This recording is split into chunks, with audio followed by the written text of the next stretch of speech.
Express cos theta minus sine theta as a cosine of an angle అంటున్నాడు. Cos theta minus sine థీటాను cos థీటాలలో cos ఆల్ఫాలలో express చేయమంటున్నాడు. Cos యొక్క sum యాంగిల్గా ఎక్స్ప్రెస్ చేయమంటున్నాడు. So cos theta minus sine theta రాసుకున్నాం ఇచ్చినది. ఇక్కడ చూడండి cos of beta plus theta, ఇక్కడ cos theta minus sine theta ఉంది. Cos theta minus sine theta మన cos of sum compound angle cos of beta plus theta is equal to cos beta into cos theta minus sine beta into sine theta. అంటే ఇక్కడ ఏముంది cos theta minus sine theta, cos theta minus sine theta ఉంది ఇచ్చిన ప్రాబ్లంలో.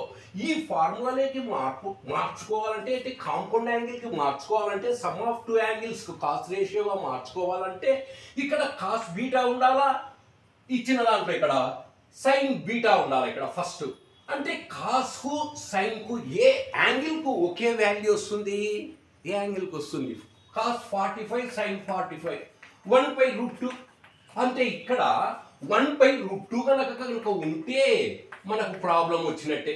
అంటే ఇప్పుడు మనం cos of compound యాంగిల్గా మార్చుకోవచ్చు కాస్ రేషియోకు. అర్థమైందా? ఆ విధంగా చూస్తాం. సో ఇక్కడ 1/√2 రావాలంటే multiply both numerator and denominator by √2.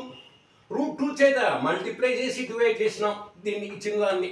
√2 into ఈ √2ను న్యూమరేటర్ ఉండే √2ను బయట ఈ 1/√2ను బ్రాకెట్ లోపలికి పంపించు. అంటే రెండింటికి మల్టిప్లికేషన్గా వస్తుంది. ఈ 2 టర్మ్స్కు 1/√2. 1/√2 cos theta minus 1/√2 sine theta. √2 into cos యొక్క ఏ యాంగిల్కు 1/√2 వస్తుంది cos 45 into cos theta minus sine 45 into sine theta. √2 cos A cos B minus sine A sine B cos of A plus B compound యాంగిల్కు cos ratio, compound యాంగిల్కు అది compound angle cos ratio. అర్థమైందా? అంటే sum of two angles cos ratio. √2 into cos of A plus B ఇదే answer. Cos of sum యాంగిల్గా express చేయగలిగినాం కదా.